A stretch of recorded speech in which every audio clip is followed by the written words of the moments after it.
It's DTS 149 and the Destiny 2 gameplay reveal is this week. What questions will be answered? Let's find out.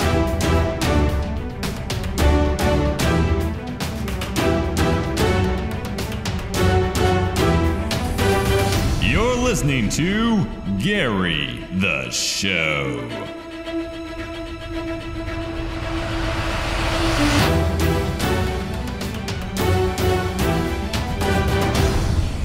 What's good, everybody, and welcome to Destiny the Show, the Destiny news podcast to keep you, the guardian, ahead of the curve in the world of Destiny. I'm BBKDRAGOON, joined as always by my great co-host Ditty. What's up, dude? How was your week?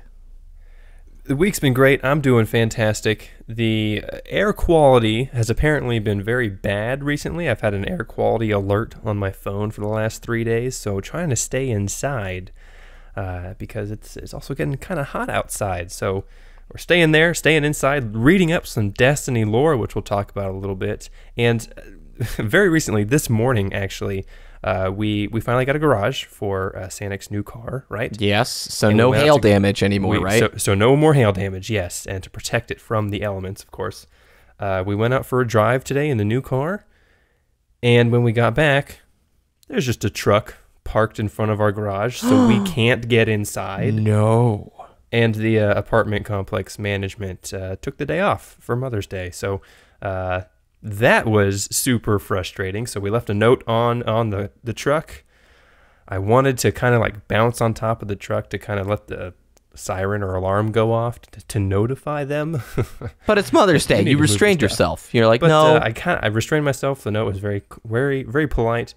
Hey, this garage is occupied. Please don't park here. That was it. So, but frustrating. And if it's not your garage, don't park in the driveway. Yeah. It's probably a neighbor or something visiting for Mother's Day, don't you think? I mean, there's spots. Oh, okay. Right, then never mind. No. There are open spots. There is no reason for that truck to be there. Yeah. Okay. Then that makes sense. Ditty, it's been a fun week for me because Mayhem Clash for Iron Banner. I am almost rank 4 on my Titan. I'll never play Voidwalker the same again after a full week of Mayhem using a Sunbreaker. You are literally a mobile Nova Bomb throwing machine who has damage resistance. And my health regens too. It's like, this is awesome. Why would anybody ever throw a Nova Bomb again? I don't know. When you can throw 8 of them. Yeah, that's right. Hadouken. I get my like little Ryu fantasy. So, this week, Ditty, Thursday, Destiny 2 gameplay reveal. We're very excited for it. Today's show, we're basically going to be finishing off our Destiny 1 review topic. It's been going the last 3 weeks. People have been really liking it, and that's awesome. So we're going to finish off by talking about the Taken King through Rise of Iron until currently. We really don't want to cover any news because, quite frankly, this is going to be such a huge week. Everybody come Friday, Saturday, Sunday, all they're going to be talking about is Destiny 2. We made it. I'm excited. Before we dive into the show, though, I want to give a quick shout out to Justin, who sent us an email this week. They emailed us through our contact section of our website, and I'll just paraphrase what he said. A lot of nice stuff about DTS, which we very much appreciate. He said that DTS is always packed with epic news and is a great companion for my coffee. And he also wants a shout out for the East Coast Vanguard Iron Wolves. So shout out to Justin, Joe, Ellis, and Nick of the East Coast Vanguard Iron Wolves. I like that. That's a really cool clan name. So thanks for the awesome email, man. We do appreciate thank you those. so much. It's encouraging. We really love it when you guys send that stuff our way. All right, this week at Bungie. Anything happen, Ditty? Not really. I mean, it's the calm before the storm for them. I mean, well, I guess it's not calm in the studio. Everyone's trying to get the reveal ready. And that reveal is May 18th, this Thursday, at 10 a.m. Pacific Date Time or 1 p.m. Eastern Date Time over at twitch.tv/Bungie. This is the Destiny 2 gameplay reveal live stream event, and this is what we've all been waiting for, to see what Destiny 2 is really going to play like. So I am super excited. I am so excited as well. Now, you put something in the notes here about you can sign up on your PlayStation? Yeah, so you can like select the live stream or event on your PlayStation console, and it will register your account and kind of like a virtual seat in the theater. And as soon as the stream goes live, your PlayStation will actually kick off to that live stream right as soon as it becomes active. So I thought that was actually a pretty cool feature. So if you're going to watch from home or somewhere where you have a PlayStation, go ahead and sign up there, and it will automatically start playing as soon as it's ready for you. A note for streamers, you are allowed to host the broadcast, but you cannot restream the broadcast. So don't have the stream going in the background while you're on your green screen talking to your chat. If you're going to show the stream, make sure it is hosted and not restreaming it. I thought that was something important to point out for folks in our community who are making some content. Now, we got an information, Ditty, about a really cool 24-hour charity live stream that's happening in about like 6 or 7 days, just a couple days after the gameplay reveal. Yeah, so on May 20th of this year, there is a 24-hour charity live stream hosted by Sundowner Gaming, and they are supporting veterans through the charities Stack Up, Vets Canada, and Help for Heroes UK. These three charities each provide support in different ways to American, British, Canadian, and Australian troops worldwide, kind of like reintegration after active duty, helping through, connecting through gaming and things like that.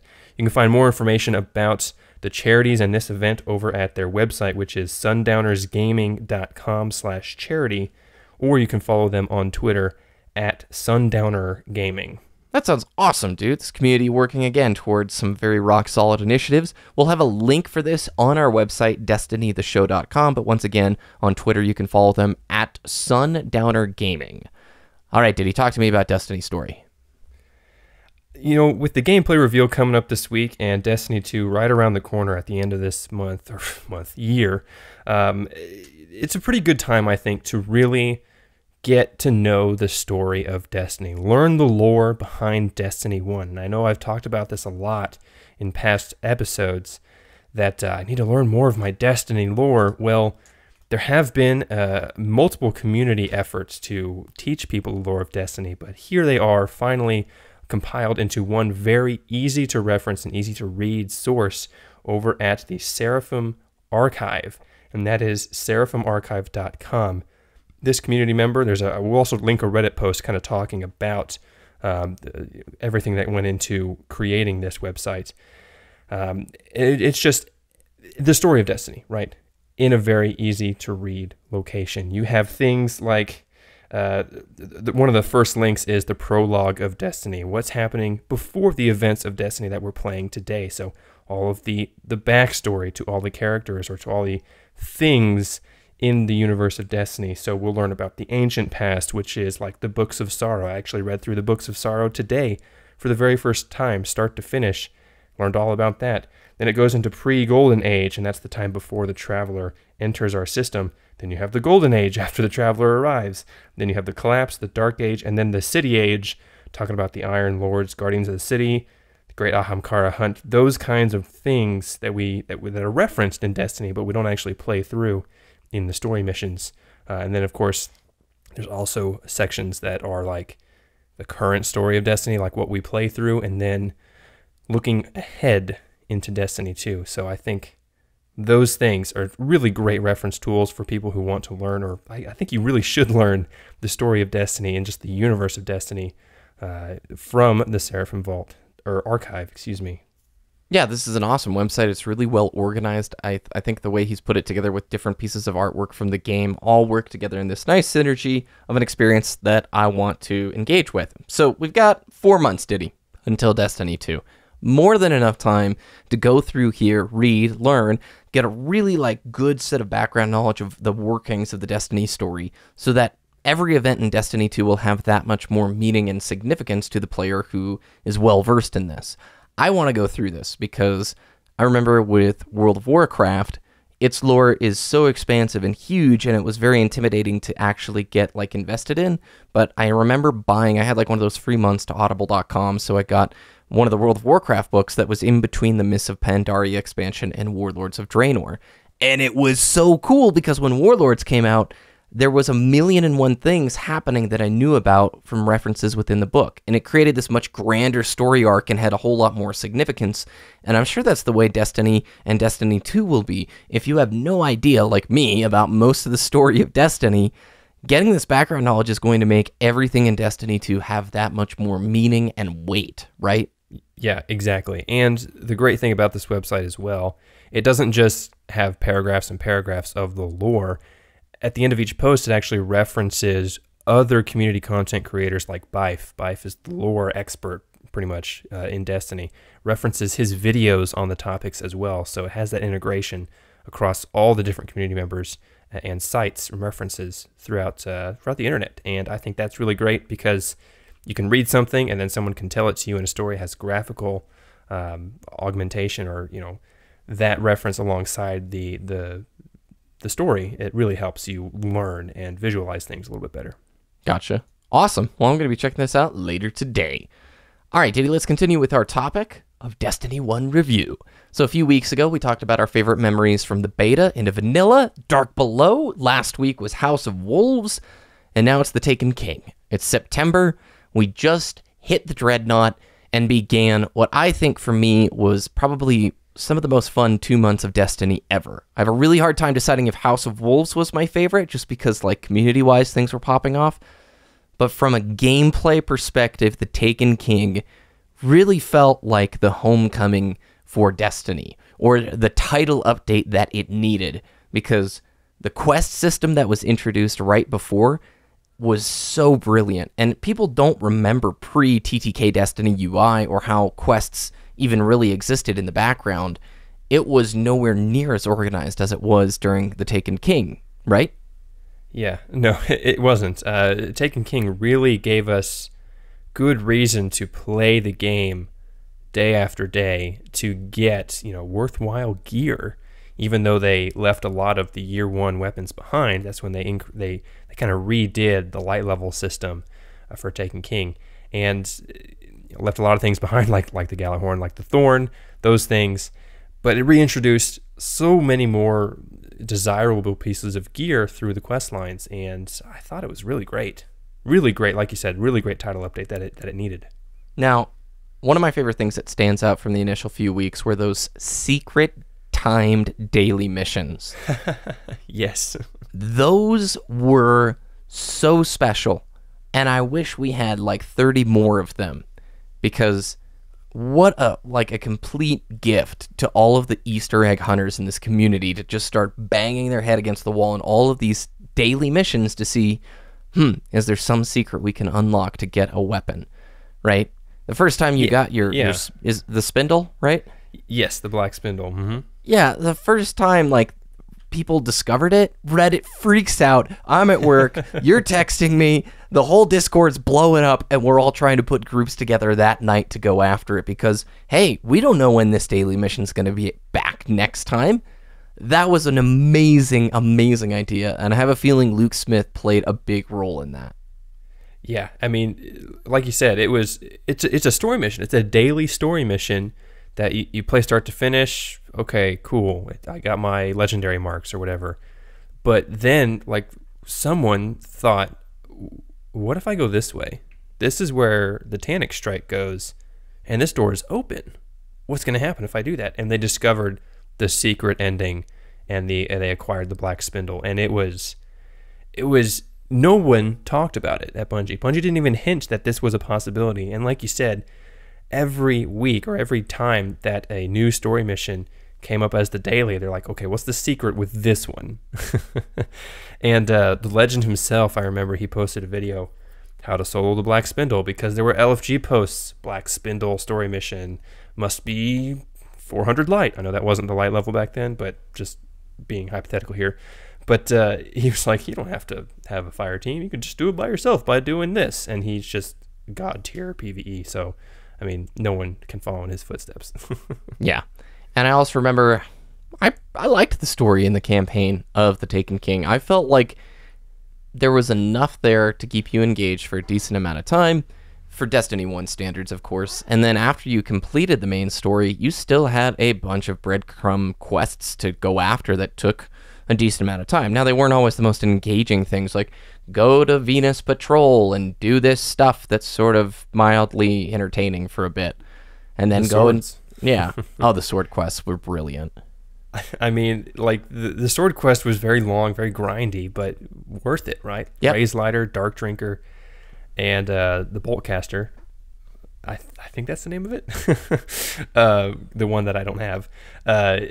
Just like, man, finally we get to play swords, and then there's an exotic quest line. Like I said, desirable gear was there, and they made you work for it. Touch of Malice, same thing. I like those quest lines that require you to invest time in, but are a worthwhile reward in the end. I think Outbreak Prime is similar in that sense for Rise of Iron. King's Fall, we can't talk about the Taken King without mentioning King's Fall. A behemoth of a raid. I look back at it with mixed feelings. I think total success. Destiny should always have some raids in it that are just epic and huge and challenging.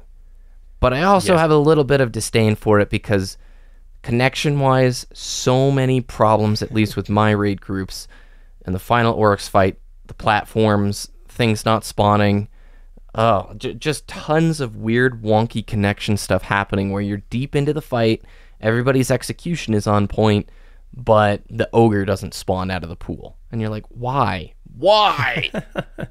Too many things to render over a not so stable network connection. So that's where those faults lie. But King's Fall will always have a very special place in my heart because it was the first raid in Destiny that I was actually prepared for when it launched. And I got the raid group together, the Pineapple Boys. We jumped down to take on Oryx in the King's Fall raid. As soon as it launched, we were trying to get worlds first. We weren't trying to get worlds first, but we were on pace after the first boss. And then we hit the giant roadblock brick wall of Golgoroth. It took us 6 hours to beat Golgoroth for the first time. And when he finally fell, we have a clip of it on our Twitch. I'll hopefully be able to link it in the show notes this week. It was just euphoric. It was just like, yes, finally we beat Golgoroth. And it was just like, that fight, to me, it's when I realized Destiny raiding, this is Destiny raiding, because it was very mechanically difficult. It required all 6 people. It required callouts. It required coordination. It required strategy. And it was so satisfying when we finally saw Golgoroth fall for that first time and got the gear. It was, man, I loved that first time going through the raid, even though it took us 6 hours for a single boss. It was a good time. Yeah, and you guys weren't peeking over at other streams to try and figure out the strats. Part of the fun for you was the fact that you were trying to figure it out yourselves. Yeah. You guys got to Golgoroth as one of the first teams there, beating most of the teams, because I was kind of keeping up on Twitch, watching the different groups, and you guys got past the War Priest really quickly. Now, the Taken King sort of winded itself down, I would say 2 months after its release. I think I got a really rock solid 2 months, and then some of the cracks started showing. And gear-wise, the raid delivered some of the most lackluster raid weapons ever. Yes. Exotic-wise, nothing that really felt like it had the oomph of those year one classic banger weapons. And Touch of Malice was very niche. Sleeper Simulant was great, but just didn't have that same feel of year one vanilla Galahorn, you know? Yeah, and those timed dailies, we expected a whole lot more, and I kept remembering the word trickle, right? Everybody's talking about the trickle feed. Content. When are they going to add new stuff? And we were thinking maybe there's like 7 or 8 new exotics that they're eventually going to add. That didn't end up being the case. And it was also this time that Bungie, from a corporate standpoint, was going through a lot of mix-up. If you remember, the CEO of Bungie actually stepped down in January of that year. We went through an entire month of no this week at Bungie because of some of those changes corporately or schedule switches that were going down. Bless you, by the way. Originally, Destiny 2 was supposed to release the fall that Rise of Iron came out, so 2016. But, rumored, it got pushed back, and Rise of Iron was built as a stopgap piece of content just to fill that extra space. And as a result of the 1-year delay, people speculated that the CEO had to step down as punishment, as Overlord Activision said, "No, we must have a sacrifice for your failures, Bungie." I think there's probably some truth in there. Whether or not the change-up of staff has anything to do with Activision being displeased with Bungie, I have no clue. But I do think Rise of Iron was something they did not plan on putting together. In fact, didn't we get official confirmation that Rise of Iron was put together in just like 7 or 8 months? Like production started in January. Yeah, it did. It was that whenever they had those mix-ups or change-ups within their staff, it was, that's when they said, okay, we need something. Let's get started. They had Rise of Iron. And the live event system had just come about. We had Festival of the Lost, we had Sparrow Racing League, Crimson Days, and then rolls around to the April update. And everything before the April update, I would say, was fairly meh. Sparrow Racing League was cool, but shallow. Crimson Days was a cool concept, but again, shallow. And Festival of the Lost, the original one, was just like, meh, you know? Yeah, there's the Masks quests was not really a quest because, man, I just think like something like that would have more impact if there were more areas like the tower in Destiny, more like, I guess you could say social cities. Spaces, yeah. Social spaces, yeah. I guess there's the reef as well, but that's not really fair. So, yeah, I would agree with you. I mean, Sparrow Racing League, we thought was a really, really cool concept, but like you said, it got old real quick with just the 2 maps, just the really lackluster gear as well. I guess it's really cool looking and it's desirable, right? But it's not really worth the time and effort to get the full set. But it was, they improved on it when it came back, of course, but still, I think it was a little shallow. Yeah, so why don't we fast forward then to Rise of Iron? Just content drought in between Taken King and Rise of Iron. Wasn't my favorite time of Destiny, to be honest with you, but I'm also, I want to be from the understanding side. Hey, I'm hoping this whole Destiny 1 thing was really a testing ground for Destiny 2, and Destiny 2 can learn a whole bunch from these content drought areas or lacking spaces within Destiny and improve upon it. Rise of Iron, man, I think it had incredible artwork. I think it brought with it some good quality of life features and an awesome raid. And that's about all I can think of. Man, that campaign was short, dude. The raid, I think, was a true return to form. Yep. I think they had, with the previous 3 raids and Skull Lost as well, I think they had a really good mixture of the spectrum, right? You had the really short raid, really action-packed with Crota's End, and then you had the kind of middle of the ground, the gem of a raid of Vault of Glass, and then the epic saga that was King's Fall. And then Wrath of the Machine just kind of looked at all of those and said, okay, I like this from that raid, I like this from that raid, and I like this from the other raid. And it put it all into one, and it was very, very well done. I mean, from start to finish, Wrath of the Machine is really good. Like, I mean, a friend of ours, Jim, he absolutely loves Wrath of the Machine. Every time it's the featured raid with Age of Triumph, he's just like, yep, Wrath, let's do it 17 times in a week, let's go. Because he loves to jump down and kill Axis every single time. So it's just very well done. Like the Zamboni first cutscene in a raid. I mean, come on, we need more cutscenes, we need dialogue, we need some type of story behind all the bosses and everything. The cutscene in the raid was first of its kind.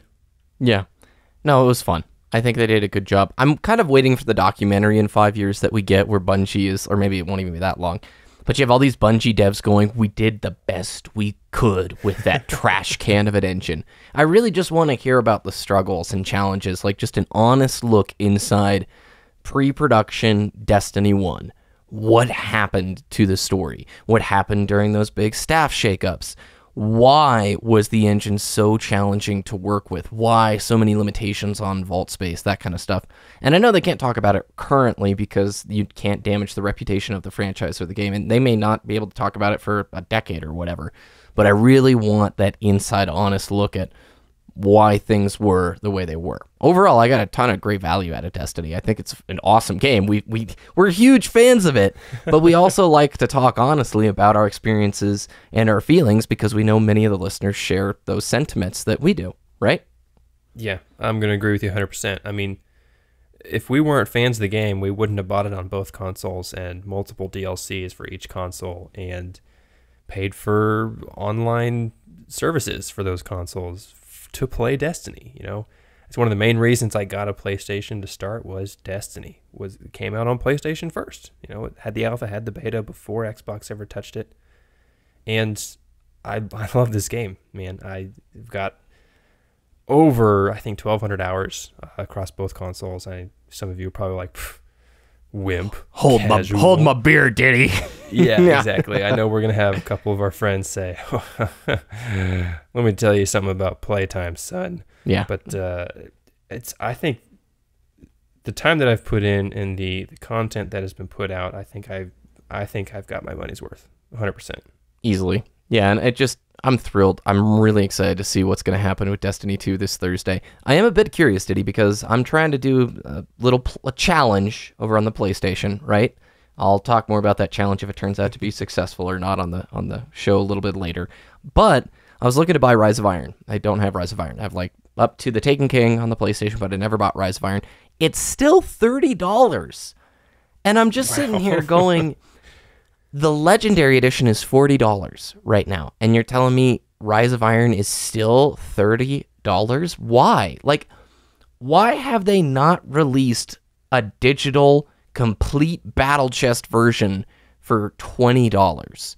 At this point, why on earth wouldn't you want to go, hey, Destiny 2's coming out.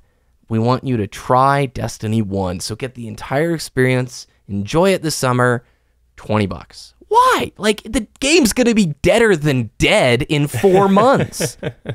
I mean, I think it's because they haven't announced anything on Destiny 2 yet. I say anything. You know what I mean, guys, the gameplay-wise.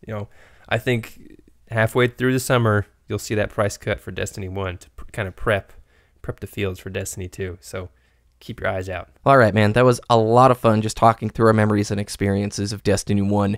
Listeners, you all have made it an even better experience because we get to talk, play, discuss, and just spend time with you guys. So thank you for listening to the show. Thanks for giving Ditty and I the chance to do this. It's been a heck of a lot of fun, and the next chapter starts this Thursday, Ditty.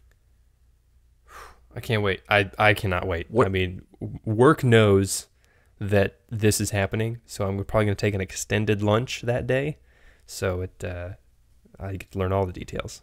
Man, I'm debating. I'm saving time for the beta and for release. I don't want to take off for the reveal, even though I really want to watch all of it. I'll have to figure out my 15-minute breaks, how to time it so I can get the most watching during work as possible. So, all right, Ditty, where can people find your content? Twitter.com/Ditty, DTS, DITTY, DTS, and YouTube.com/Wooshness, WOOOSHNESS. Head to our website, destinytheshow.com, for all the information from today and more, all the links and that good stuff, or if you want to contact us. Follow us on Twitter, @DestinyTheShow, to be notified when the latest shows go live. And you can follow me on YouTube and Twitter, @BBKDRAGOON. You can join our Discord, discord.me/DestinyTheShow. I'm sure we'll have a channel going off, talking everything about the reveal. I'm nervous, I'm excited, but Ditty, we did it. Air high five through the internet. Content drought ends. Woo! Have a good week, everybody. Enjoy the reveal.